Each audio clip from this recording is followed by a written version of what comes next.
ne pouvait pas laisser seul pour longtemps. Et puis Monsieur Bonino qui arrive de voyage en Allemagne avec ses élèves et qui s'endormait sur la table.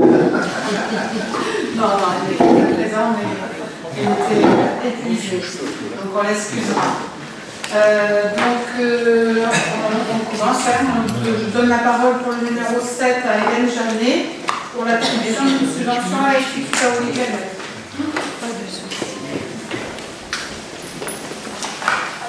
Alors moi, avant le rapport, je voudrais mettre à l'honneur l'Institut Paoli Calmette, qui est à la pointe de la technologie, puisqu'il est le 4e centre mondial à avoir investi dans un robot qui combine la robotique et l'intelligence artificielle.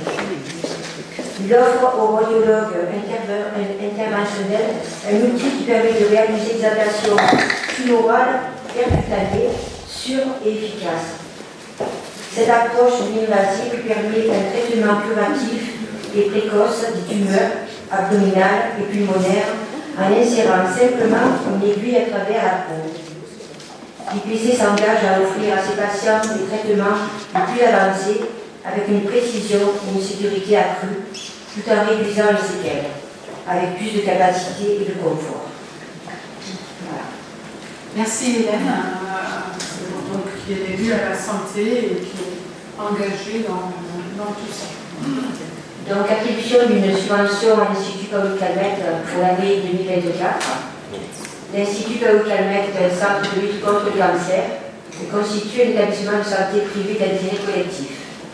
Régi par le Code de la santé publique, l'Institut assure des missions de niveau hospitalo-universitaire dans le domaine de la cancérologie et précisément la prise en charge globale de l'ensemble des pathologies cancéreuses dans la région sud.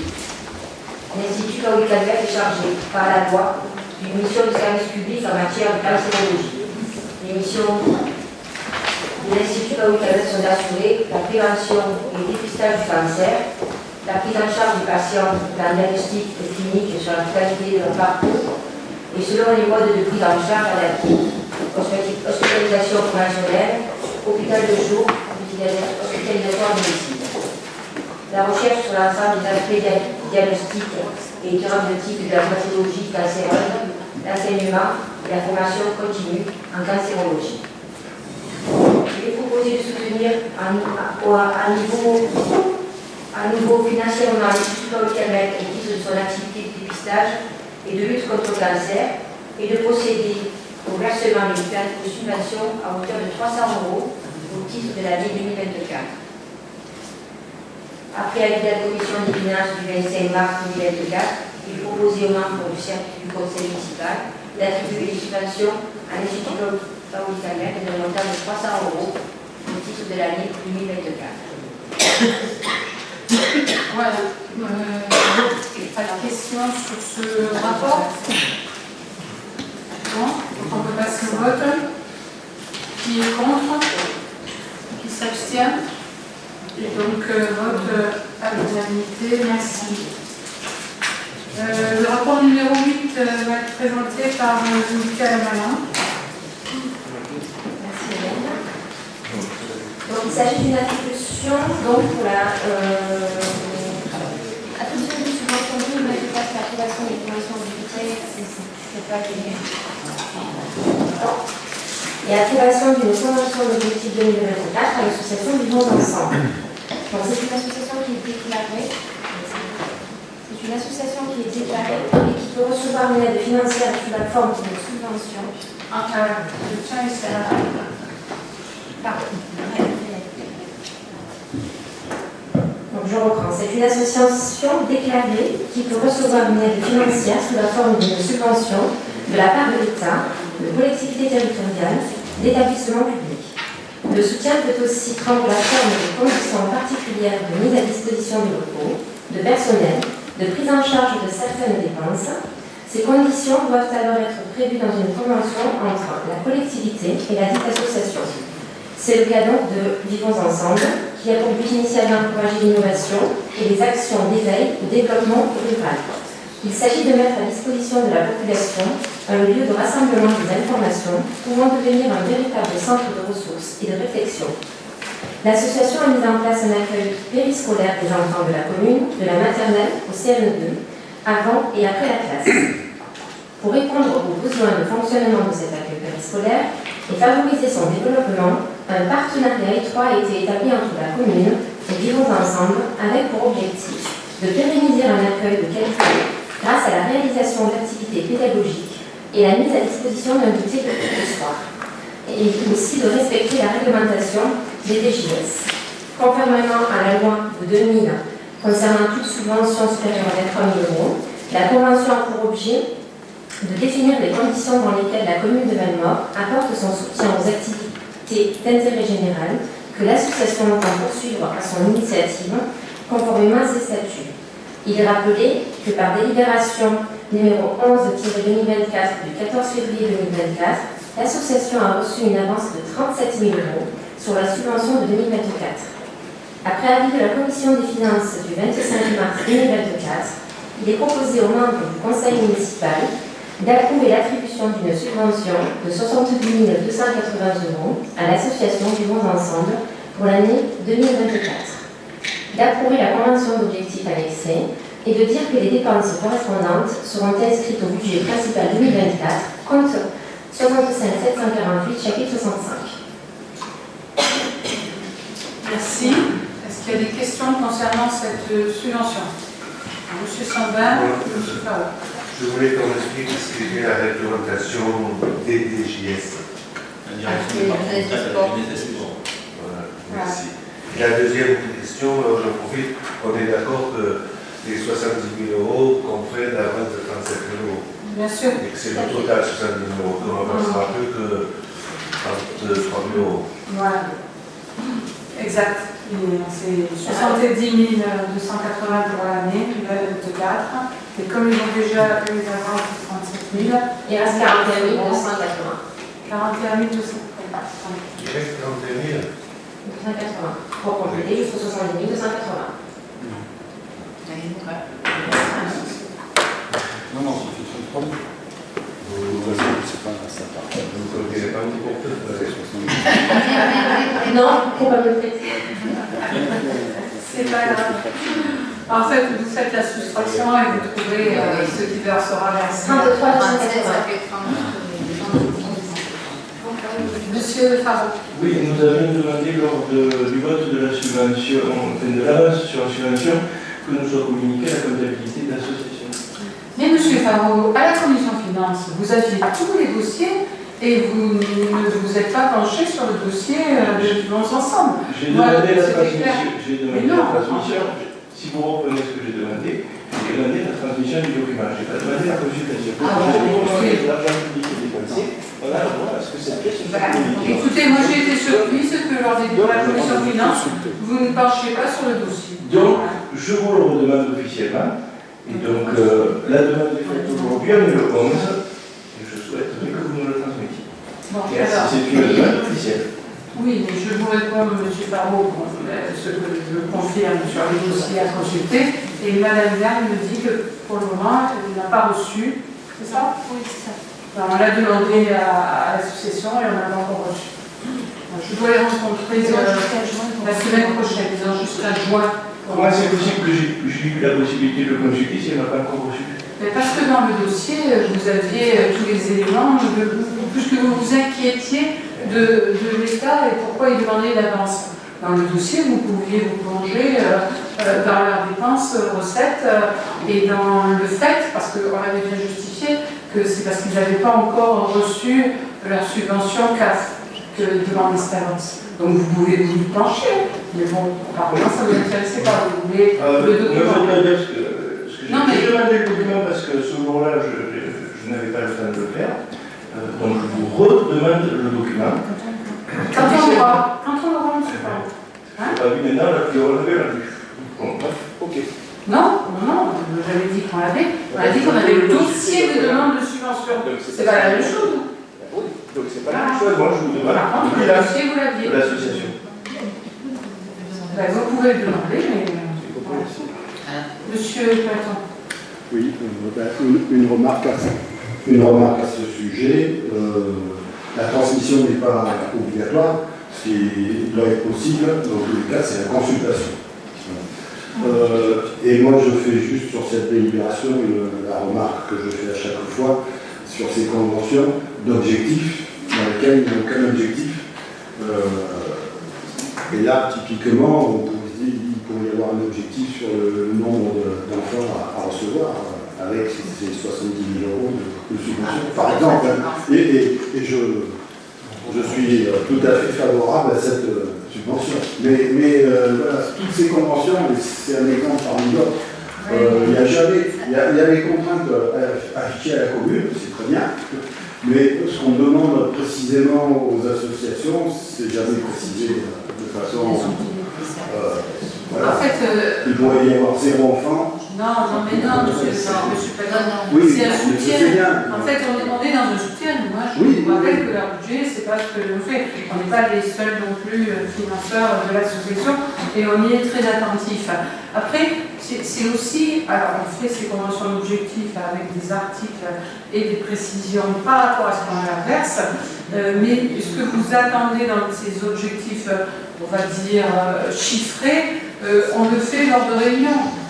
La semaine prochaine, je reçois Vivons Ensemble pour vraiment qui colle aux besoins des demandes et on travaille en effet et eux me donnent les chiffres entre Joliot-Fleury, Esperido et Mistral qui correspondent. Je suis vigilante à ce qu'il n'y ait pas de liste d'attente. Ils cherchent des solutions pour que ça n'y soit pas. Si on a fait les études surveillées, c'était aussi par rapport à ces difficultés qu'ils avaient de recrutement et du coup, il y avait un volume d'élèves qui allaient à ces études surveillées, qui n'iraient du coup pas au périscolaire de Vivons Ensemble. Tout ça, c'est un travail de confiance, de travail avec et avec la présidente, de très bonnes relations établies là-dessus. Je pense qu'on ne pourrait pas mettre des chiffres et leur demander des objectifs c'est pas sur Vivons Ensemble. Voilà. Mais voilà, je pense qu'on est sur un autre registre. Mais bon, votre remarque, voilà, vaut ce qu'elle vaut, hein, mais voilà, je vous explique pourquoi on n'est pas sur ces objectifs. On peut passer au vote de cette subvention pour Vivons Ensemble. Qui est contre? Qui s'abstient? Donc vote à l'unanimité, merci pour l'association. Le numéro 9, c'est aussi un événement. Donc il s'agit de quasiment la même chose. Donc du coup, cette fois-ci, on va parler de la crèche Oasis. Donc, qui a pour objectif de gérer cette fois-ci un lieu d'accueil, d'aide et de vie pour les enfants. Elle assure le fonctionnement donc, du coup de la crèche, qui est agréée par le CD et qui est contrôlée par la CAF de Juin. Et c'est dans ce contexte que donc, du coup, la commune a décidé d'apporter son soutien à l'association, laquelle a pour objectif donc, du coup, de respecter sa liberté d'initiative ainsi que son autonomie, de contrôler la bonne gestion des aides publiques par la mise en place d'un dispositif de contrôle et d'évaluation de leur utilisation. Et donc, comme précédemment, conformément à la loi d'avril 2000, quand il y a une subvention de plus de 23 000 euros, donc la convention a pour objet de définir les conditions dans lesquelles la commune de Magnon rapporte son soutien aux activités d'intérêt général, que l'association entend poursuivre son initiative conformément à ce statut. Et après avis de la commission des finances du 25 mars 2024, il est proposé aux membres du conseil municipal d'approuver l'attribution d'une subvention de 50 000 euros à l'association Oasis pour l'année 2024, d'approuver la convention d'objectifs annexée et de dire que les dépenses correspondantes seront inscrites au budget principal 2024, compte 65 748, chapitre 65. Très bien. Donc, il y a des questions sur cette attribution de subvention à l'association Oasis. S'il n'y en a pas, on passe au vote. Pas de questions. Donc, qui est contre? Qui s'abstient? Et donc, vote à l'unanimité. Merci pour la crèche. Monsieur Philippe Pigné, le rapport numéro 10, je vous laisse présenter. Alors donc, il s'agit, l'objet de cette note de synthèse, c'est la convention de mission entre la métropole Aix-Marseille-Provence et la commune pour l'entretien des zones d'activité économique ZAE. La métropole Aix-Marseille-Provence exerce depuis le 1er janvier 2016, en lieu et place de ses communes membres, les compétences définies par l'article L. 5217-2-1 du CGCT. La métropole est en charge de la compétence création, aménagement et gestion des zones d'activité industrielle, commerciale, tertiaire, artisanale, touristique, portuaire ou aéroportuaire sur l'ensemble du territoire. L'ex-communauté d'agglomération Alpes-Provence était compétente en matière de développement économique et à ce titre était chargée de la création et de l'aménagement, etc., des zones artisanales, entre autres, qui étaient d'intérêt métropolitain, telles que la zone d'activité de la Verdière, conformément à la délibération numéro 2001-07 du 24 janvier 2001 du Conseil communautaire. Dans ce cadre, l'ex-communauté d'agglomération avait conclu une convention de prestation de services avec la commune de Malnord pour l'entretien de la dite zone. Depuis le 1er janvier 2016, en application de la loi numéro 2014-58 du 27 janvier 2014, l'ex-EPCI a fusionné au sein de la métropole Aix-Marseille-Provence, qui a conclu de nouvelles conventions de prestation de services. Afin de garantir la continuité du service public et d'assurer avec efficience un bon niveau de service jusqu'à la date à laquelle la métropole sera en mesure d'assurer le plein exercice de sa compétence, il est nécessaire de pouvoir continuer à disposer du concours de la commune de Malnord en lui confiant par convention la gestion et l'entretien de la bonne activité économique de la Verdière, donc comme elle le faisait dans le cadre de la convention précédente avec la communauté des communes. Donc la présente convention a pour objet de préciser les modalités de gestion et d'entretien de la zone d'activité économique de la Verdière par la commune de Malnord. Elle ne concerne que les équipements et ouvrages publics internes à la zone de la Verdière. Après avis de la commission urbanisme du 26 mars 2024, il est proposé aux membres du conseil municipal d'approuver la convention de gestion entre la métropole Aix-Marseille-Provence et la commune pour l'entretien des zones d'activité économique et d'autoriser Madame le maire à signer la dite convention et à effectuer toutes les démarches administratives liées à l'application de la présente délibération. Alors, dans la convention, en fait, vous avez effectivement les éléments qui sont indiqués, les éléments principaux, entre autres, savoir quelles sont les actions, les activités que prend en charge la commune dans le cadre de la convention. Donc en fait, il s'agit d'assurer la viabilité hivernale des voies et espaces publics, et, entre autres par l'évacuation de la neige présente sur les voies et les espaces publics. D'assurer l'instruction et la délivrance d'autorisation de voirie après accord des services compétents de la métropole, ou d'assurer l'instruction et la transmission des avis pour autorisation d'urbanisme après accord également des services compétents de la métropole. Donc les compensations sont indiquées dans la convention. Donc pour les charges courantes, les actions courantes de l'année, la métropole remboursera un montant maximum de 10 000 € en charge et de 8 000 € en fonctionnement, donc en valeur TTC, qui sont le tarif moyen qui sont évalués par les services de la commune pour les périodes précédentes. En situation d'urgence, donc en cas d'urgence, c'est-à-dire lorsque une dégradation ou autre d'un équipement public a un impact pour la sécurité des usagers ou pour les ouvrages eux-mêmes et leur conservation, la commune peut engager toutes les actions nécessaires, en informe la métropole pour obtenir son accord, et les coûts sont intégralement remboursés par la métropole. Voilà, je pense, les points principaux qu'on peut dire sur ce qu'il y a dans la convention. Ok, c'est très clair, merci. Monsieur Vignier, il y a peut-être des questions. Monsieur Farron. J'aimerais savoir sur quelle base vous êtes appuyé ou quelle étude pour fixer ces montants. Parce que ça paraît assez faible.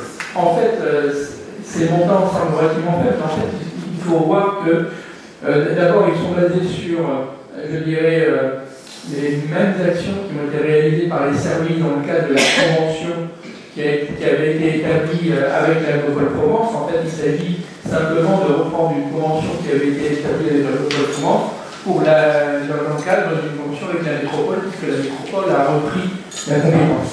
D'accord? Donc en fait, les services avaient déjà une bonne idée des coûts de ces actions qui sont menées. Et il faut reconnaître que ces actions sont relativement limitées, puisqu'il s'agit, je dirais, simplement de dégager la neige l'hiver quand il y en a, il n'y en a pas toujours, et puis d'instruire un certain nombre de dossiers concernant les autorisations de voirie ou la transmission de l'avis pour autorisation d'urbanisme. Donc ça reste effectivement plutôt de l'activité, je dirais, administrative, qui n'a pas un bon impact. Et comme je l'ai dit tout à l'heure, dès qu'il y a effectivement, je dirais, en cas d'urgence, je pense que ça sera toujours le cas, si effectivement la voirie ou les espaces verts qui sont associés sont dégradés et que ça peut avoir un impact soit sur la sécurité des usagers, soit, je dirais, en termes de dégradation pérenne de l'espace public, la commune a la possibilité d'agir, d'accord, pour la métropole, d'accord, et avec l'accord de la métropole, et à ce moment-là, toutes ces actions seront remboursées à l'euro. Moi, ce qui m'inquiétait, c'est que je voyais qu'en fait, les études réalisées par les employés communaux, notamment de voirie, des instructions de dossiers, dont on va être remboursé jusqu'à 8 000 €, mais en termes de personnel, 8 000 €, on y est vite, en utilisation de... Donc ça me paraît... oui, c'est un tarif qui correspond à un moyen sur l'activité des années précédentes. Voilà. D'accord. Voilà, qui a été reprise avec ces manières-là. D'autres questions? Non? Oui, M. Saint-Laurent. Non, c'est pas spécifiquement par rapport à cette délibération. Je voulais savoir si on pouvait, à l'occasion, faire une revue des compétences qui sont passées à la métropole et celles qu'on a récupérées, celles qu'on pourrait récupérer. Pour que ça soit clair dans votre tête. D'accord. Ben justement, la métropole qui s'est mise en mode de gouvernance là-dessus va être dans cette communication-là. De façon à ce que vraiment les usagers et les élus aussi s'y retrouvent. Quelles sont les compétences portées par la métropole, quelles sont les compétences communales ou autres, régions, etc. De façon à communiquer. Nous, en fait, on a récupéré la compétence voirie depuis la loi 3DS, qui a donné cette possibilité, et la compétence équipement aussi incendie. Voilà. C'est les deux compétences récupérées dernièrement. Et sinon, on a des compétences économiques, touristiques, eau, assainissement de la métropole. Voilà. Grosso modo.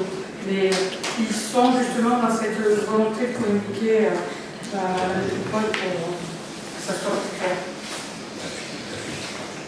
Il y a des affiches de partout? Ah oui, bon, ce rapport, on le passe au vote. Qui est contre? Qui s'abstient? Abstention de l'équipe de M. Flambeau. Vote à la majorité.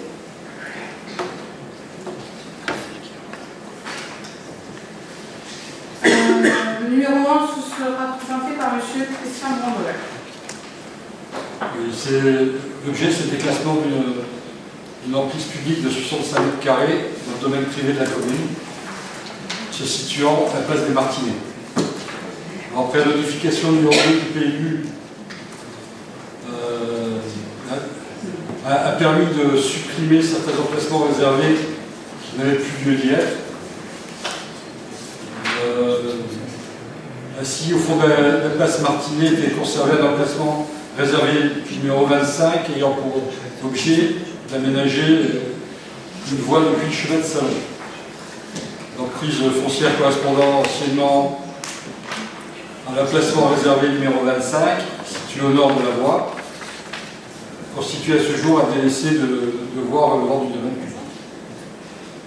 Monsieur et Madame Chamu, propriétaires contigus, ont sollicité la commune afin d'acquérir à titre onéreux cette emprise foncière communale jusqu'en leur propriété. Donc, pour qu'on puisse le vendre, il faut qu'il passe dans le domaine public. Donc,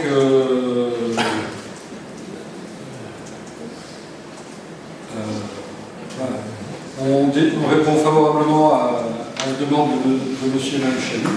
Pour répondre favorablement, il est temps de réaliser une procédure en 2 temps. Dans un premier temps, il s'agit de déclasser la partie du domaine public, c'est-à-dire lui ôter son caractère de domaine public et l'intégrer dans le domaine privé de la commune. Et ensuite, il s'agira de permettre la vente de ce terrain à M. et Mme Chalut par une délibération distincte. Ce sera la prochaine. En conséquence, il convient de déclasser du domaine public communal la partie nord de la passe des Martinets qui assure aucune fonction de desserte ou de circulation. Pour info, elle est entre 2 maisons, on a sollicité d'autres maisons, ils n'étaient pas intéressés. Donc c'est pour ça qu'on a répondu favorablement à la demande de M. Boucher. Bon, après avis de la commission d'urbanisme du 26/3/2024, il est proposé aux membres du conseil municipal de déclasser dans le domaine privé communal le délaissé de voirie d'une surface de 65 mètres carrés, d'autoriser Mme le maire à signer tous les documents afférents à la procédure de déclassement du délaissé. Des questions sur ce rapport? Oui, monsieur Parent. Est-ce que monsieur et madame Chalut sont les mêmes à chaque fois? Est-ce que monsieur et madame Chalut, c'est monsieur et madame Chalut Cédric, ou c'est monsieur et madame Chalut? C'est les voisins du terrain. Qui habitent dans la maison? C'est les mêmes. C'est les mêmes, c'est ceux qui habitent à côté de ce terrain. C'est ceux qui ont la maison à côté du terrain. Ben, c'est pas monsieur et madame Chalut Cédric, ça. C'est Rosine et c'est ses parents, monsieur Cédric Chalut. Non, c'est eux qui ont la parcelle, le terrain. Vous le voyez dans le rapport d'après, la parcelle de monsieur et madame Chalut. Oui. Et là, ils ont... Mais ma question, c'est lesquels de monsieur et madame Chalut? Parce que Cédric, pour moi, il n'habite pas là. Quel rapport? Cédric Chalut, il habite, son épouse est adjointe au maire de Kazan, ils habitent à Kazan. Non, mais je pense que s'il y a marqué monsieur et madame Chalut Cédric, les rapports sont faits par l'urbanisme, je ne pense pas qu'il y ait d'erreur à ce niveau. On va le contrôler, monsieur Parent. Non. Oui. Mais bon, apparemment, si c'est noté ainsi, c'est que... Parce que dans cette maison, nous mettons que c'est pas un pays. Mais visiblement, il n'y a pas de maison là. Ils ont une division de parcelles et ils ajoutent la parcelle rouge. Donc il y a eu une donation. Il y a eu une division de parcelles. D'accord, je comprends. Ok, merci. Alors, ceci étant précisé, est-ce qu'on peut voter le rapport numéro 11, le déclassement? Qui est contre? Qui s'abstient? Donc, vote à l'unanimité. Merci. Et le rapport numéro 12 est donc étroitement lié, c'est la vente et le prix. Donc c'est la cession de la parcelle E 2202 à monsieur et madame Chalut, 6 à Pâques-Martinet. Donc, vu que ça a été déclassé, ça nous permet de vendre la parcelle pour un montant de 8 542 €. Charge à eux de cette année de frais d'actes administratifs.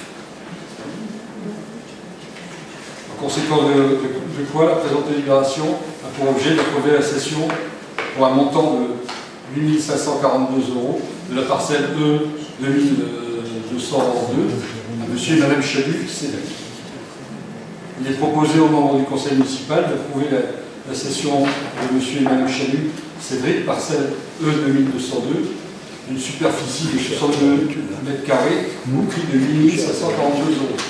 Indiquer que les frais d'acte liés à la présente cession sont à la charge de monsieur et madame Chalut. Vous autorisez madame le maire à affecter toutes les démarches nécessaires à la mise en œuvre de la procédure de déclaration. Voilà, donc c'est bien entendu sur la base d'un avis de domaine. pense qu'il vous a été joint, qui au départ n'était pas assez précis parce que la division parcellaire n'était pas faite, donc on a fait le rapport, puisque la vie du domaine partait sur 77 mètres carrés, on a fait le rapport à 65 mètres carrés, et comme je trouvais cette estimation un peu basse, j'ai pu mettre le 10% supplémentaire de façon à défendre aussi les intérêts de la commune sur ce terrain. Voilà. Donc c'est le prix du domaine augmenté de 10%.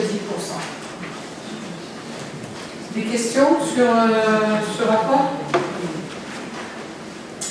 Non? Alors on passe au vote.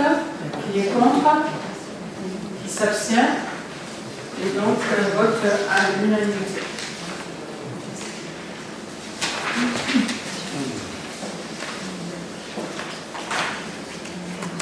Donc le rapport numéro 13 sera présenté par M. Philippe Pigné. Alors, le rapport numéro 13 concerne l'approbation d'une convention de projet urbain partenarial, PUP, sur le secteur de la confrérie entre la métropole, la commune de Valmorbe et la société Lidl. Le site de la confrérie est inscrit au PLU de la commune en zone urbaine à destination d'activité, zone UC, partiellement occupée et bénéficiant d'un effet vitrine sur la RD7N en entrée du village. L'enseigne commerciale Lidl souhaite y construire un magasin d'une surface de plancher d'environ 1727 m² pour 986 m² de surface de vente.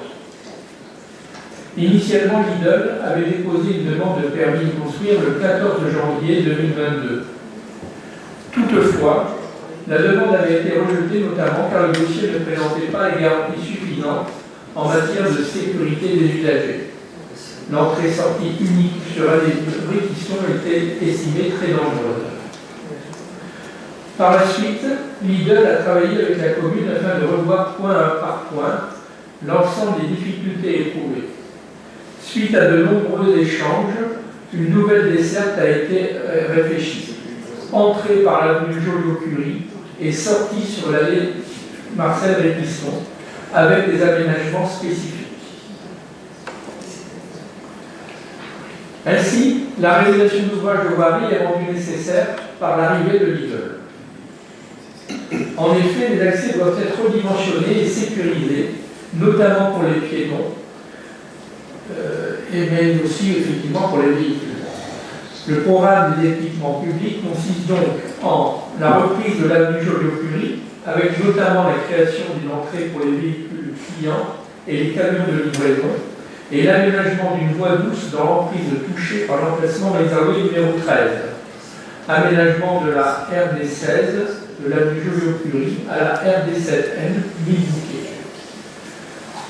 La reprise de l'allée Marcel-Répiston avec notamment son élargissement pour permettre le passage des poids lourds et la création d'une sortie sécurisée en sens unique pour les véhicules clients et les camions de livraison.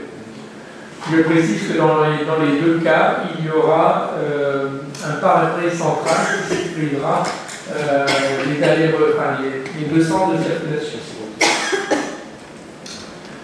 En application de l'article L332-11-3 du Code de l'urbanisme, la réalisation de cet équipement public nécessaire à l'urbanisation du site et à l'opération fera l'objet d'un financement par l'opérateur dans le cadre d'un projet urbain partenarial PUP. Le programme des équipements publics consistant à des travaux de voirie d'un montant de 642 054 € hors taxes et de maîtrise d'ouvrage communal. Le détail de ce programme et le financement sont décrits dans la convention annexée au présent rapport et on en donnera un détail tout à l'heure. En respectant les principes de nécessité et de proportionnalité, la participation de l'opérateur s'élève à 527 686 € sur le total de 642 054 €. Et donc, ça se répartit de la manière suivante. Une participation en nature, correspondant au foncier nécessaire à la réalisation de la voirie et qui devra faire l'objet d'une cession à la commune de Valmorbe. La valeur de cette emprise foncière, d'une surface de 789 m² est estimée à 42 606 €. Je crois que ça correspond à peu près à 59 € le mètre carré. Donc le montant sera ajusté après bornage. Donc, à ça s'ajoute une participation numéraire calculée selon les besoins générés par l'opération qui s'élève à 485 080 €. L'autorité compétente pour signer la convention est la métropole Aix-Marseille-Provence, compétente en matière de PLU. Toutefois, les équipements publics à réaliser étant de maîtrise d'ouvrage communale, la convention de PUC prévoit que l'opérateur verse directement les participations à la commune de Malemort qui réalise les travaux. En vertu de l'article L332-11-4 du Code de l'urbanisme, les constructions édifiées dans un périmètre de PUC sont exonérées de la taxe d'aménagement. La durée d'exonération de la taxe concernant les constructions réalisées dans le périmètre du PUC est de 10 ans, à compter du certificat d'affichage de la mention de la signature de la convention PUC établie par la métropole Aix-Marseille-Provence. Il convient donc d'approuver la convention du PUC 6 juin et ainsi engager la mise en œuvre de cette opération de construction. Après avis de la commission urbanisme du 26 mars 2024, il est proposé aux membres du conseil municipal d'approuver la convention de PUC entre la métropole, la commune de Malemort et la société Lidl pour la mise en œuvre du projet sur le site de la confrérie. D'approuver la répartition financière prévisionnelle entre l'opérateur et la commune telle que, donc, au niveau du financement, l'opérateur, le coût total pour l'opérateur sera de 527 686 € et le coût total pour la commune, donc de 18%, le minimum possible, 114 368 €. De prévoir les crédits nécessaires à l'opération sur l'exercice 2024-2025 en fonction du démarrage des travaux, d'indiquer que la durée d'exonération de la taxe d'aménagement est fixée à 10 ans à compter du rendu exécutoire de la présente délibération, et d'autoriser Madame le maire ou son représentant à signer l'ensemble des pièces nécessaires à la mise en œuvre de la convention de PUC. Voilà, donc on peut passer aux questions s'il y en a avant de passer au vote de cette délibération. Monsieur Platon. Oui, alors, il y a encore quelques semaines, la crise agricole mettait en lumière le caractère délétère du modèle économique imposé par la grande distribution et plus particulièrement par les entreprises les plus agressives comme Leclerc et Lidl. Ce modèle est formé sur l'étranglement des agriculteurs, la pression sur l'industrie agroalimentaire pour produire une alimentation toujours la moins chère possible, la malbouffe. Dans ce domaine, Lidl est avec Leclerc un des grands spécialistes, en mettant la pression et à travers des centrales d'achat pour toute la France. La France, c'est le pays qui compte le plus de mètres carrés de grande surface par habitant dans le monde. Notre métropole on compte 30% de plus que la moyenne de la France. Et d'après la CDAC elle-même, Malemort compte plus de mètres carrés en moyenne par habitant que la moyenne du département. Et c'est pour ça que le permis a été refusé dans un premier temps. Enfin, le permis a été refusé par la CDAC, point. Pas dans un premier temps, pour l'instant, ça fait foi. Alors, on a donc déjà des grandes surfaces, des mètres carrés en excès d'après la CDAC. La CDAC a récemment accepté l'arrondissement de Netto, donc encore des mètres carrés supplémentaires.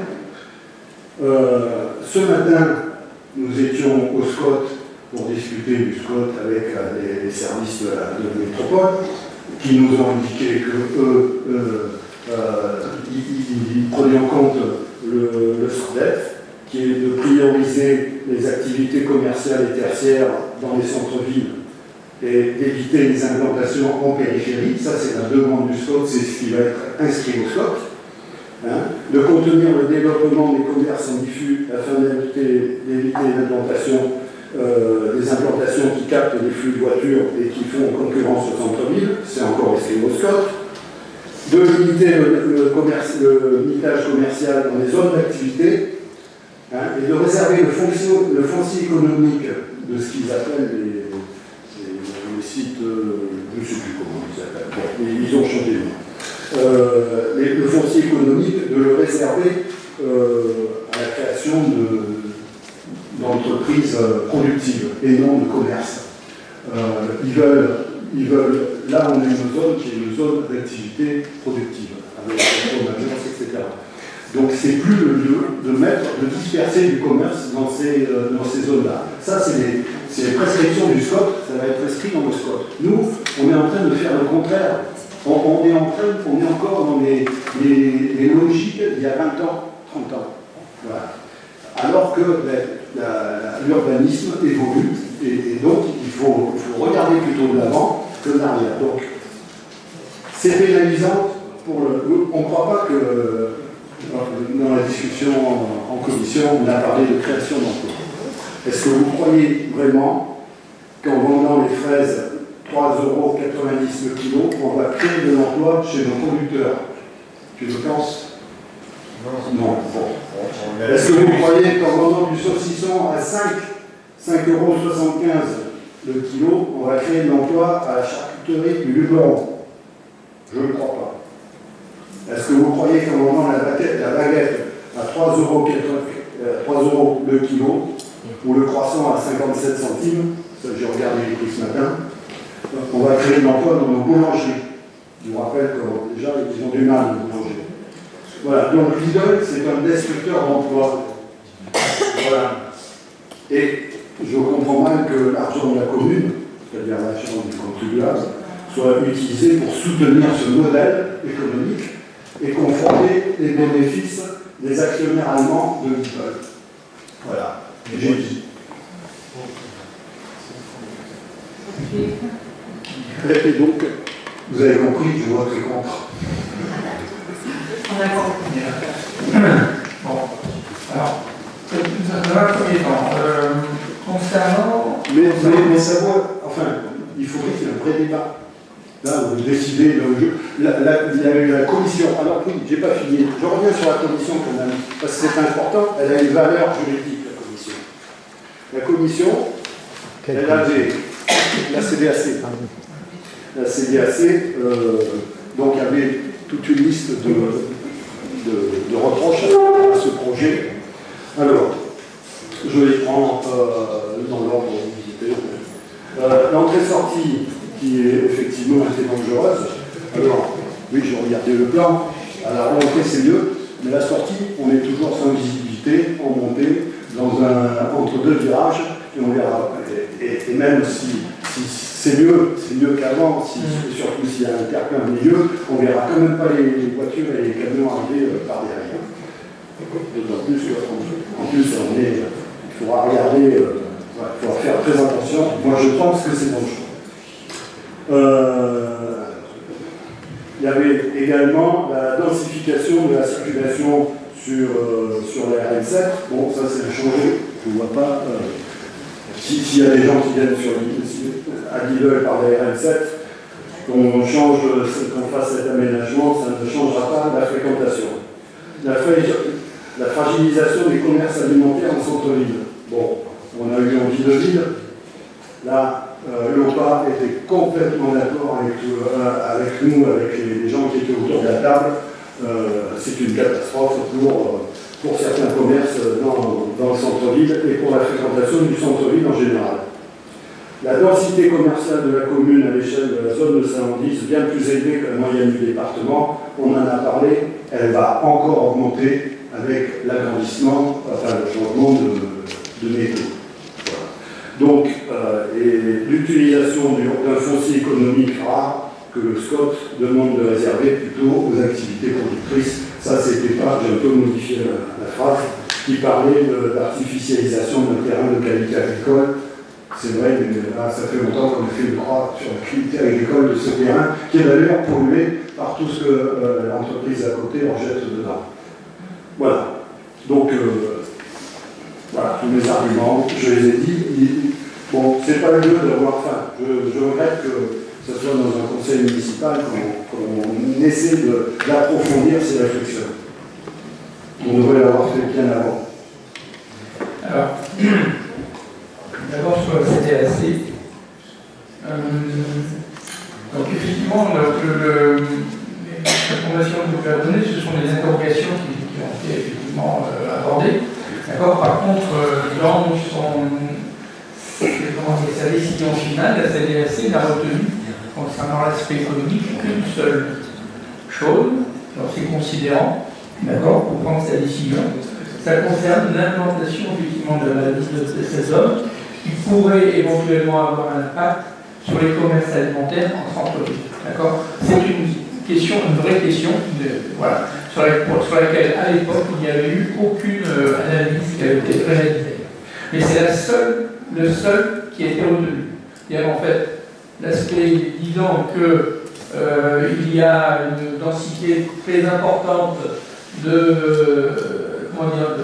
commerce par Amalgore n'a pas été retenu dans les considérants de la décision finale de la CDAC. D'accord. Voilà. Moi, c'est que je veux bien le document parce que je ne l'ai pas, j'ai que le compte rendu qui a été fait au conseil municipal. Voilà. D'accord. Donc, sur cet aspect-là. Alors, pour revenir effectivement un petit peu sur les différents points qui avaient été abordés, enfin, dans les considérants qui ont été repris pour prendre la décision de la CDAC. L'un des points les plus importants, c'est le problème de la sécurité. Et effectivement, le projet initial, il était complètement à l'ouest, dans la mesure où ils entraient et sortaient sur l'avenue, sur l'allée Marcel Réquisson, que tout le monde connaît. À cet endroit-là, actuellement, elle est extrêmement dangereuse.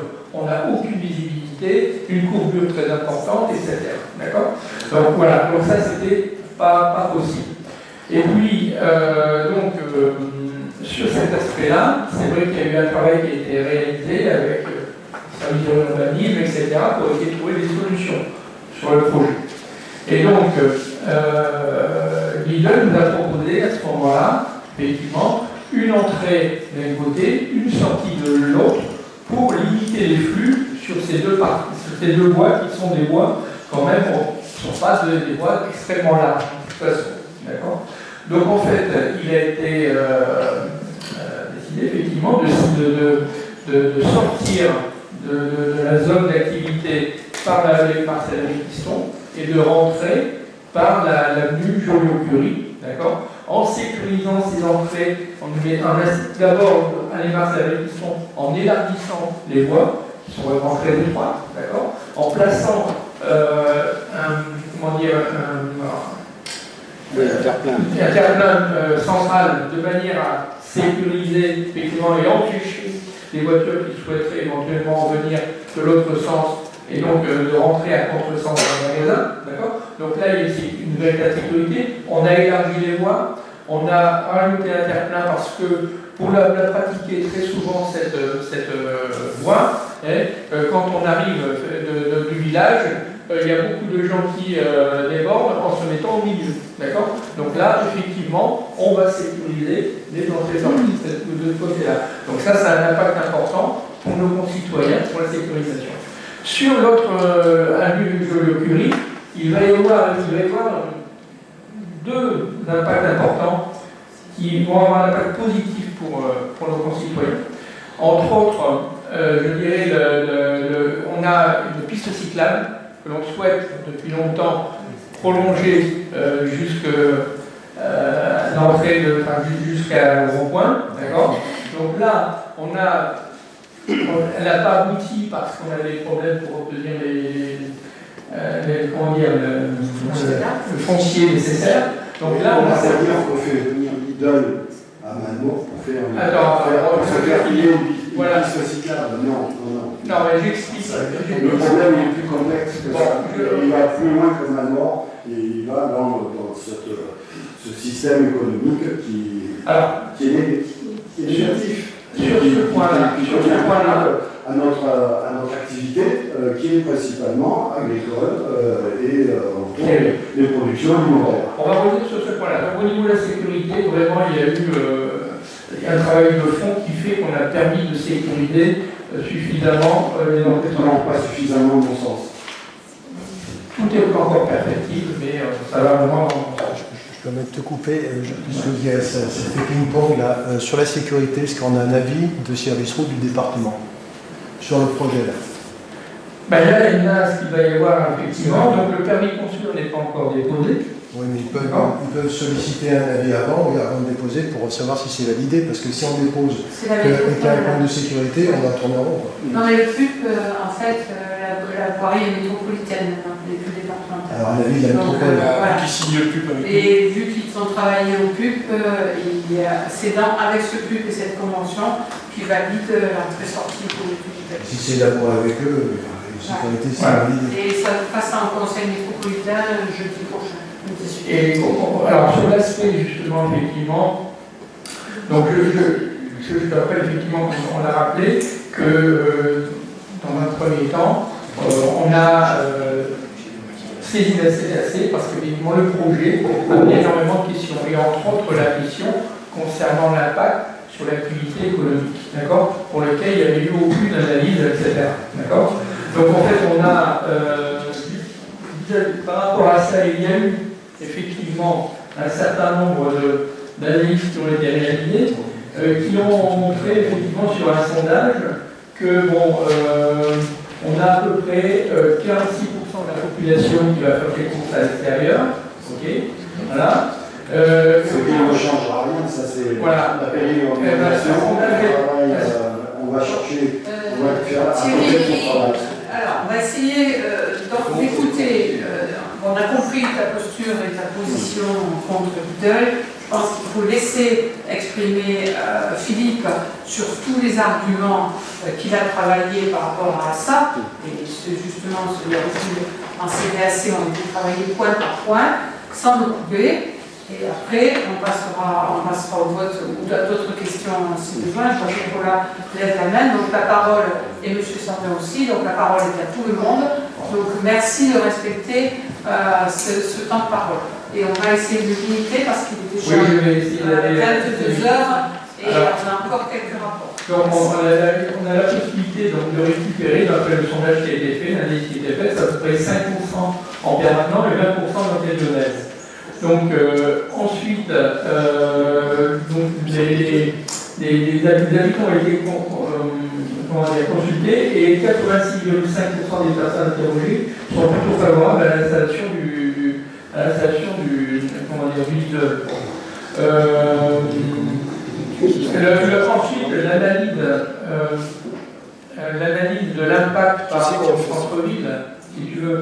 L'analyse de l'impact par rapport au centre-ville, moi je pense, parce que là il n'y a pas d'études particulières par rapport à ça, par contre ce que je pense effectivement c'est que en centre-ville, donc on a les commerces qui fonctionnent bien, on a des personnes démembrées qui vont régulièrement faire leurs courses en centre-ville, d'accord, parce qu'ils profitent de la qualité des services, de la qualité des produits et aussi de la proximité et des échanges avec le commerçant. Okay, donc ce sont des personnes qui ne changeront pas d'habitude, même si un Lidl vient s'installer, dans la mesure aussi de vouloir changer d'habitude, il irait plus souvent à un Intermarché ou à l'Edo. Donc je pense que de ce côté-là, l'impact sera très faible. Voilà. Et en plus, il y a aussi pas mal de Malnortais qui vont faire leurs courses à Lidl, jusqu'à La Roque ou à Cavaillon, et qui finalement resteront chez vous pour peut-être éventuellement aller au marché ensuite ou aller en centre-ville pour tabac ou autre, pour comment dire, leurs besoins quotidiens. Donc je pense effectivement que je dirais l'impact est relativement limité pour le centre-ville. Peut-être qu'il le sera plus, effectivement, vis-à-vis des taux et d'Intermarché. Voilà. Concernant Lidl, effectivement, Lidl souhaite aussi s'impliquer dans la vie économique et associative locale. Et elle a proposé, effectivement, tu parlais de producteurs locaux, elle a proposé la création de casiers. Donc on a un casier, click and collect. Donc on est en train de travailler avec eux. J'ai eu encore la responsable lundi au téléphone pour en parler. On va se réunir dans pas longtemps pour voir comment on peut mettre ça en place. D'accord? Donc effectivement, la création de casiers réfrigérés qui seront ouverts d'abord à nos producteurs locaux. Donc justement, nous avons cette chance d'avoir pu créer, d'avoir ce marché des producteurs qui s'est mis en place sur la place de la Poste, d'accord? Et je suis allé à l'inauguration, comme tu le sais, et j'en ai discuté justement avec ces producteurs locaux qui m'ont dit que c'était une bonne idée, une excellente idée. Et ça peut venir, si tu veux, en complément, déjà rien pour nos producteurs locaux, en complément de ce marché des producteurs. Les produits invendus pourraient être installés dans les casiers et éventuellement les gens qui rentrent au table de parc peuvent aller chercher qui lit un fromage, des asperges ou autres dans ces. Donc effectivement, Lidl a cette volonté effectivement de participer un petit peu à l'activité économique locale. Et puis n'oublions pas que Lidl va créer une vingtaine d'emplois. D'accord? Bon, donc ce qui est aussi positif pour notre économie. D'un autre côté, moi je n'ai pas d'opinion, je suis plutôt pragmatique. On a fait le job dans un premier temps en repoussant le permis de construire tel qu'il avait été déposé parce qu'il y avait énormément de points qui n'allaient pas. Ça a permis, ça a incité Lidl à travailler avec nous pour essayer de faire en sorte que les aspérités soient supprimées. Et puis, à un moment ou à un autre, c'est du privé. Donc, s'ils veulent s'installer là, ils sont sur un terrain privé. Et tant qu'effectivement, il n'y a pas d'exigence qui soit juridiquement opposable, il y en a justement. D'accord. La CDAC, ça reste la valable. La CDAC, on ne va pas 30 pendant 10 fois lancer la CDAC. Bon. C'est le seul jugement qui reste valable. Voilà. Donc, effectivement, le problème, il faut pas perdre son temps. Oui. Alors quand même, cette analyse, elle remet en cause l'analyse de toutes les agences d'urbanisme. On a la chance que l'OPA s'intéresse à notre commune. On en a discuté avec l'OPA. Merci, monsieur le président, de ne pas monopoliser la parole. Non, si, il y a absolument une parole. Non, vous rendez Non, mais attends, l'avis de l'OPA, c'est pas l'avis de l'OPA, c'est l'avis de quelques personnes que tu as vues. D'accord? Ça, c'est le premier point. En plus, effectivement, l'avis de l'OPA, c'était en fonction d'un contexte dans lequel, effectivement, on a travaillé sur un projet, voilà, etc. Mais moi, je pense que ce qui est important, effectivement, c'est l'avis aussi de la majorité. D'accord? Et on peut avoir quelquefois. Question de débat. Et puis après, alors moi j'ai trois petites questions, mais elles sont très simples. Donc le taux de TVA appliqué sur tous ces chiffres, est-ce que c'est bien 20% ou est-ce que c'est plus ou est-ce que c'est moins TVA sur le plus que 20%. Je pense que c'est 20%, mais de toute façon s'il y a la FCTVA. Oui, 20%. 20%. Donc, deuxième question. En appliquant 20% sur 144 368, nous arrivons bien à 137 241 à la charge de la commune. 18%. Et ça, c'est bien à la charge de la commune. C'est quand tu fais un flux que il y a... Et pour finir, je lis une participation en numéraire 485 000 €. Et là, je vais vous demander d'éclairer la lanterne parce que c'est peut-être un jargon. Oui, c'est un jargon plus. Une participation en nature de 42 000 €. C'est la fameuse bande de terre pour amener la piste cyclable. Il n'y a pas d'enveloppe ni de. Ah, mais je pensais à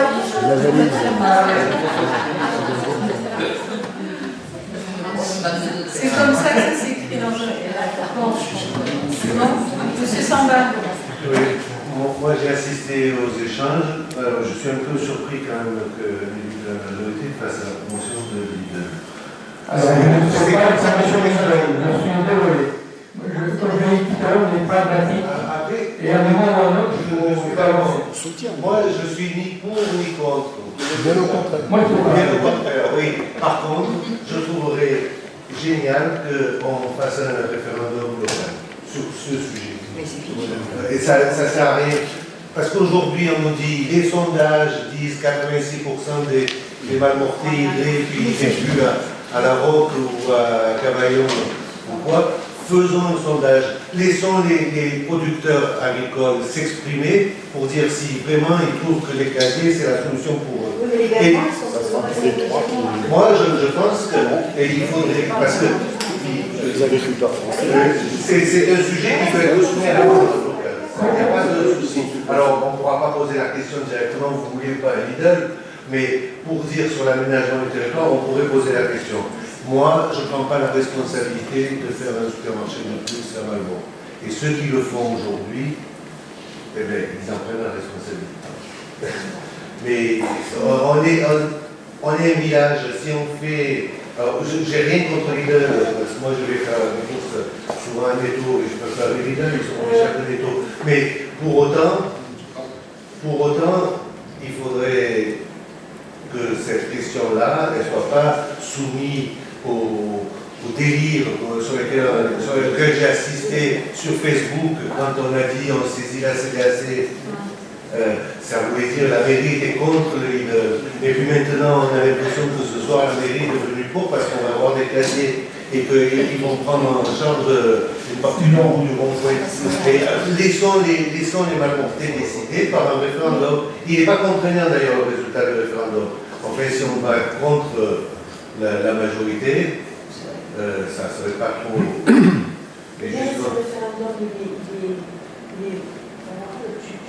empêcher à quelque chose qui est légal et pour les gens c'est consultatif un référendum. Dans certains cas, il peut être contraignant, mais c'est pour ça que je dis qu'il faut faire attention à la rédaction de la question.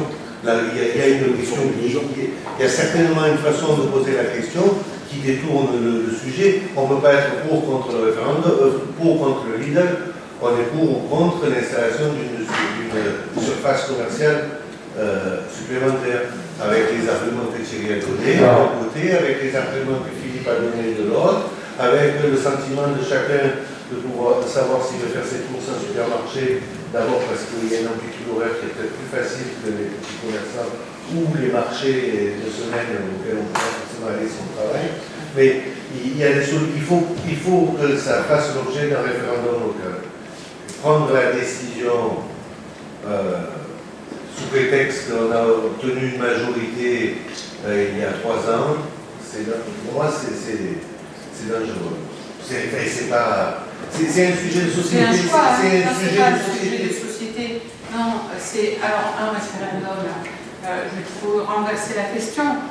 Tu fais un référendum, tu fais partie de la population. Comme on est autour de cette table, certains sont pour, certains sont contre, et on a chacun notre opinion par rapport à cela. Tu fais un référendum, tu te trouves, comme on s'est trouvé une fois à une réunion publique, à une majorité qui ne se ressort pas 50-50 par exemple. À un moment donné, il y a bien quelqu'un qui va prendre une décision là-dessus. À un moment donné, tu as bien un terrain privé qui a été saisi par le Lidl en promesse de vente, voire en achat là-dessus, et tu as bien des avancées. Tu as la liberté d'entreprendre. Tu as un tas, et comme dit Poula, c'est peut-être que consultatif. Donc, à un moment donné, tu risques d'engager. On s'était posé la question l'an dernier quand on cherchait le million qui nous manquait pour le fonctionnement. On fait pour la piscine. Est-ce que vous êtes pour ou contre fermer la piscine? Et si tu as des gens qui te répondent de toute façon non, parce qu'ils ont leur propre piscine, ça ne va pas refléter la population qui va venir à la piscine parce que eux, ils n'en ont pas. Donc là, le référendum, il a ses dépits.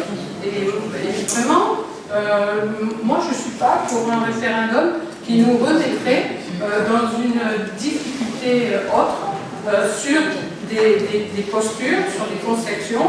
Après, chacun est libre d'aller à Lidl ou pas. Voilà, selon ta propre conception, tu ne vas pas à Lidl. Voilà. Mais par contre, on a aussi le souci de répondre à une population, à un pouvoir d'achat que certaines familles ont du mal à finir leur fin de mois et à joindre les deux bouts, et qui sont là-dessus, sur le prix de l'essence par rapport à ce qu'ils vont à Lidl ailleurs. Voilà, en fait, on a aussi, en tant qu'élu, un souci de répondre, non pas par rapport à ta propre opinion ou par rapport à ton propre engagement, mais par rapport à un souci de société, de population et de difficulté.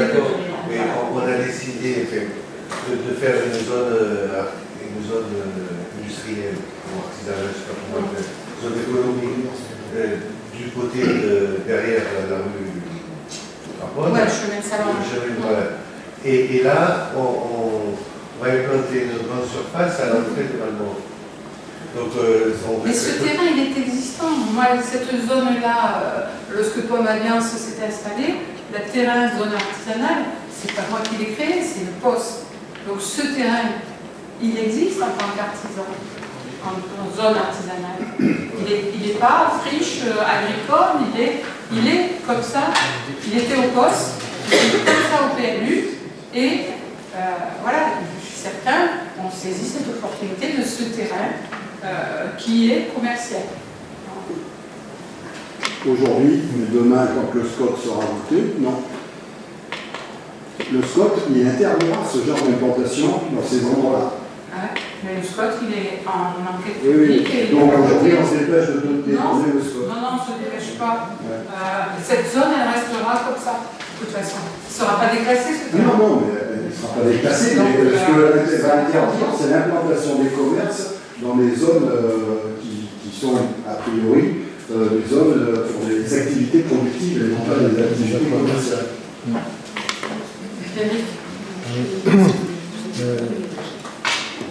Là, j'entends que ça va être voté à la métropole. On a parlé du code de l'urbanisme. Il y a quand même toute une série d'autres procédures. Je ne sais pas si elles sont en vigueur, si elles sont aussi légales de les appliquer au titre du code de l'environnement. Par rapport à l'approche environnementale, socio-économique, c'est un dossier qui doit être soumis à ce qu'on appelle une procédure cas par cas. On n'en a pas parlé. Si ce dossier doit être voté, il est impératif d'avoir un avis là-dessus. Une procédure cas par cas, il faut monter un dossier. Il y a une procédure, l'autorité environnementale donne son avis. Et là, le parking, il fait plus de 50 places, c'est ça? Donc là, normalement, c'est un dossier qui est soumis à cette procédure, au titre du code de l'environnement. Donc déjà, on a du mal à se prononcer aujourd'hui si cette procédure en parallèle n'est pas engagée, parce que derrière, ça veut dire que le projet peut être soumis à étude d'impact ou non. Et ça, on ne sait pas. Il faut déjà passer par cette procédure avant. Deuxièmement, est-ce que le dossier est soumis à procédure loi sur l'eau? On avait parlé la dernière fois, oui ou non. Et il y a deux rubriques de la loi sur l'eau qui peuvent le concerner. Donc il faut répondre à cette question. Parce que si on ne fait pas les dossiers, Lidl, ils sont au courant, ils savent faire ces dossiers.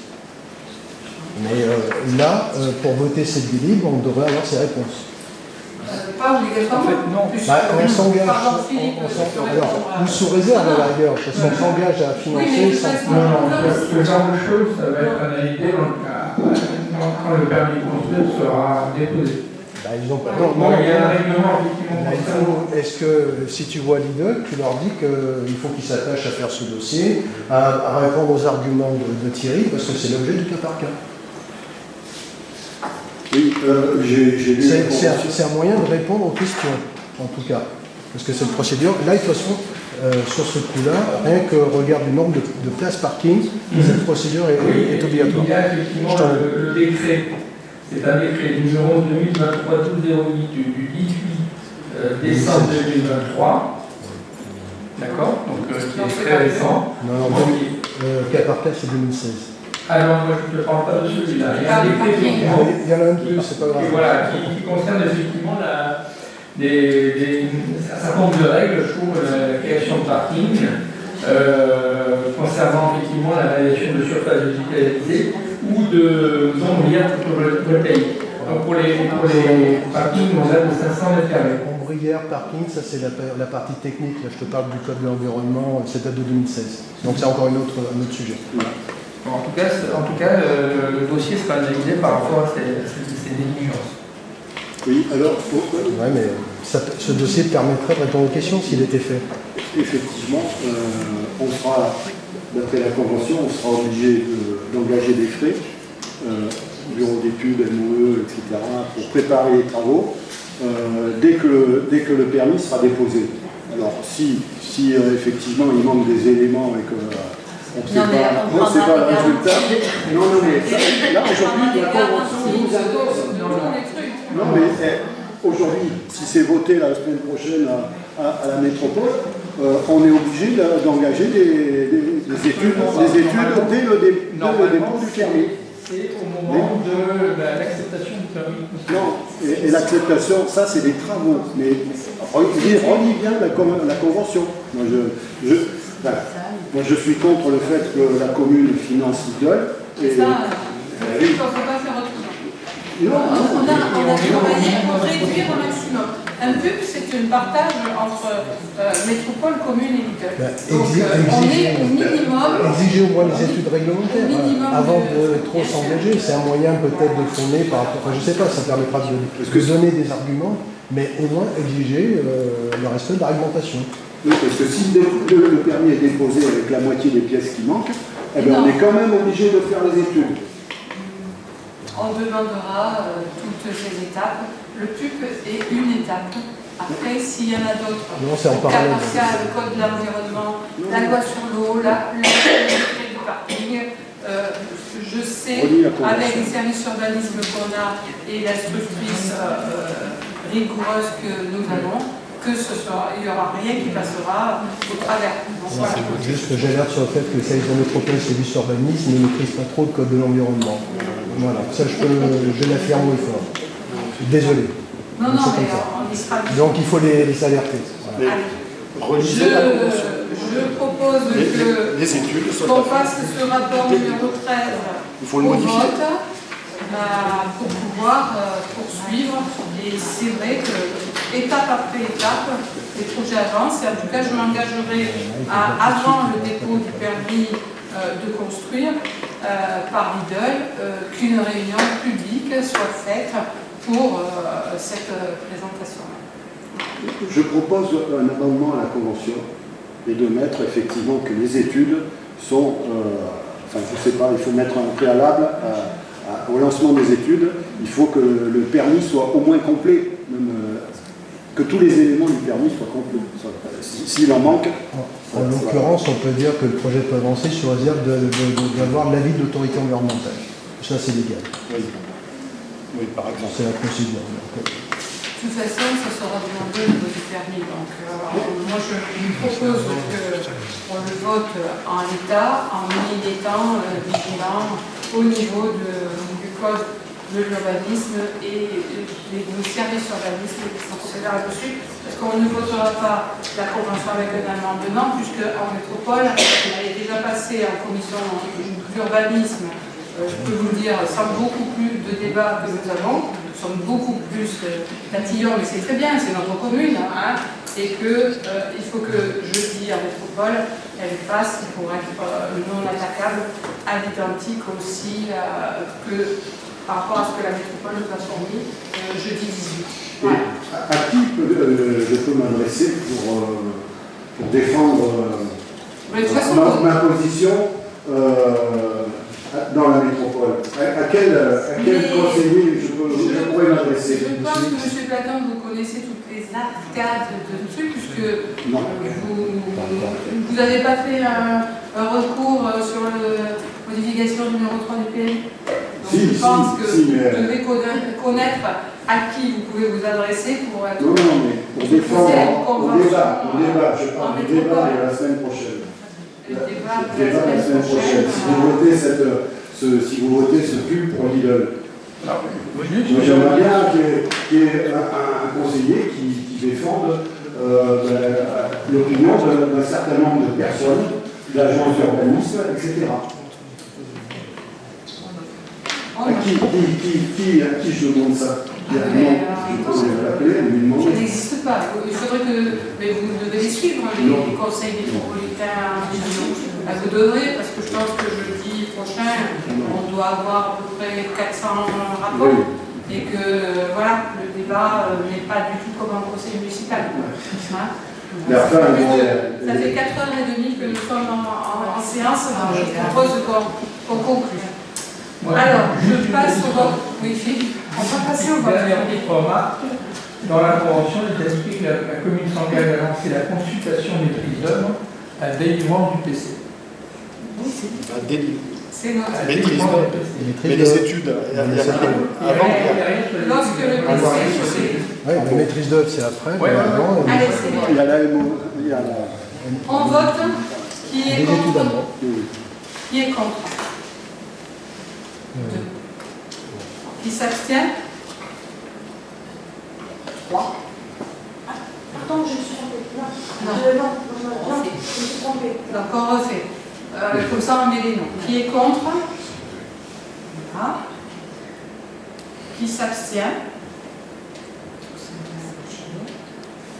Et donc, vote à la...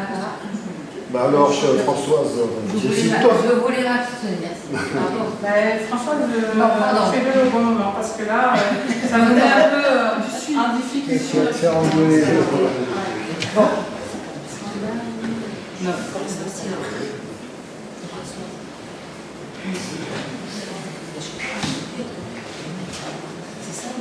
Oui, tu peux t'abstenir, Françoise. Hein. Je dis de réagir au bon moment, mais je ne me pose pas à ton abstention. Il est tard, il est tard. Il est fatigué, c'est Allez. Christian, le numéro 14. On a l'habitude, on passe vite. Hein, c'est le versement d'une subvention d'aide au ramassement façade. Madame Ragliano, Claudine. C'est bon. On a de la chance,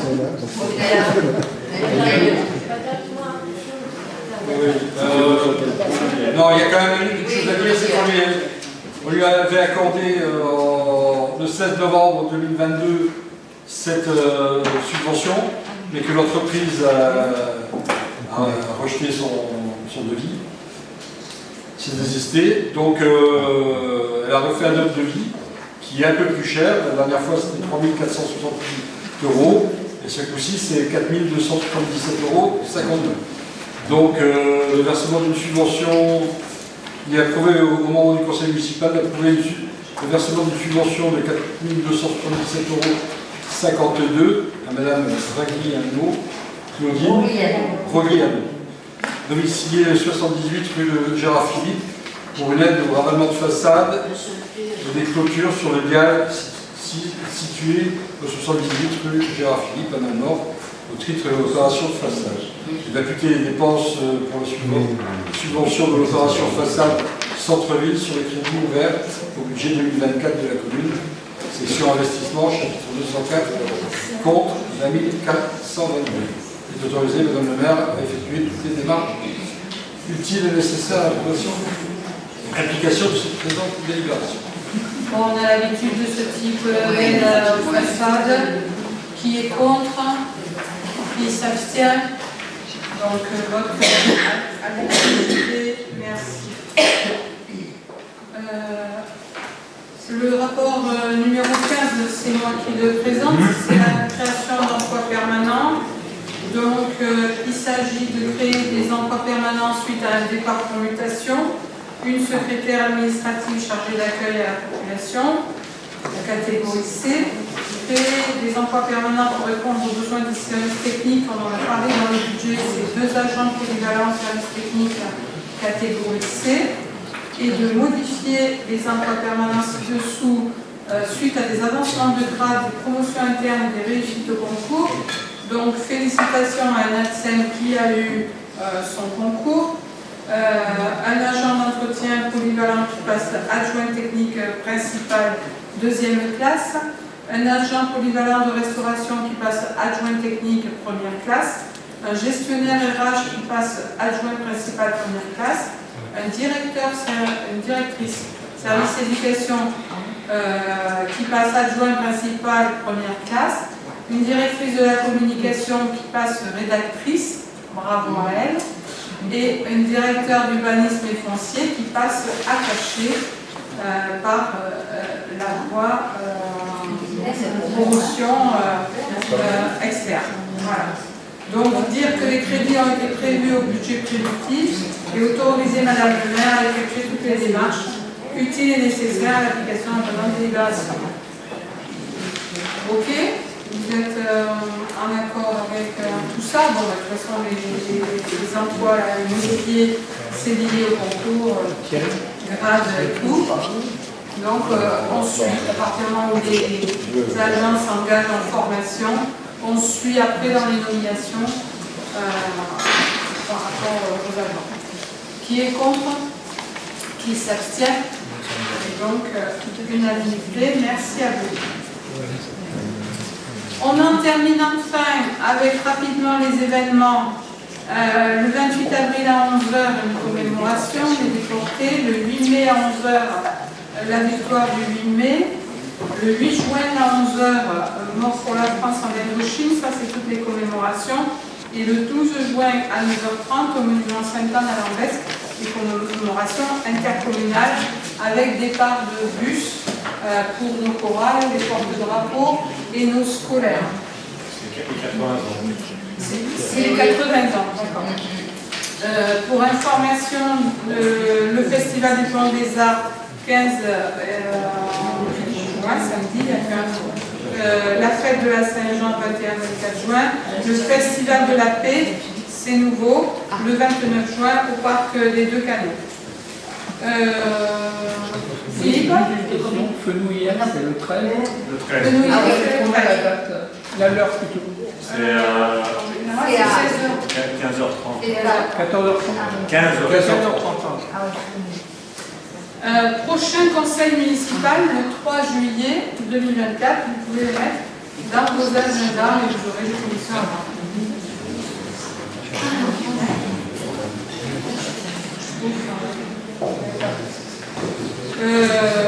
Alors, on verra, Corinne, il y aura peut-être une petite modification parce qu'on a un rendez-vous à Rennes le 4 juillet, donc ça va être compliqué.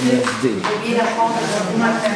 La foire de printemps, oui, bien vu, le 26 mai. On l'a dit. Des questions sur les décisions du maire? Non? Ah oui. Moi j'ai en marre. Juste une information. Les élections pour le 9 juin, avec votre présence obligatoire et vos demandes qui ont été faites par notre service des élections pour les bureaux et la tenue des bureaux. Donc merci d'y répondre.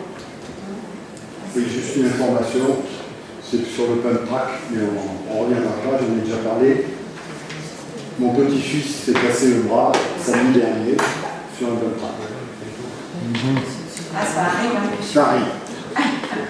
Bon, et sinon, dans les questions diverses, je vais poser la question sur Pacte. Pacte. Le plan d'accélération de la transition écologique lancé par Madame Vassal en novembre et que plein de communes ont signé les conventions et donc je trouve que c'est très intéressant. Il y a des axes de travail qui sont fixés et qui correspondent à ce qu'on préconise depuis des années et donc ça serait bien qu'on réfléchisse ensemble avec le comité environnement sur les propositions qu'on pourrait faire dans ce sens. Il n'y a pas de souci. Alors, on a repoussé au prochain conseil, parce qu'on savait que celui-là serait très chargé. Donc, on aura cette convention de pacte et un travail dessus. On aura une présentation des zones d'accélération et d'exclusion des énergies renouvelables, puisqu'on a eu une réunion en préfecture et il faudra passer des délibérations. On a un retour de la préfecture, qu'est-ce qu'ils en pensent de ce qu'on a proposé? C'est très bien, il faut qu'on passe à la délibération. Et on aura aussi la présentation du PEDT par le service éducation avec un petit PowerPoint. Donc ces 3 rapports, on les a repoussés, ils devaient être là, mais ça aurait été trop chargé, et ça aurait été dommage du travail réalisé de le bâcler, donc ils seront au prochain conseil. Voilà. On n'a pas plus de questions diverses aujourd'hui vu les nettoyants.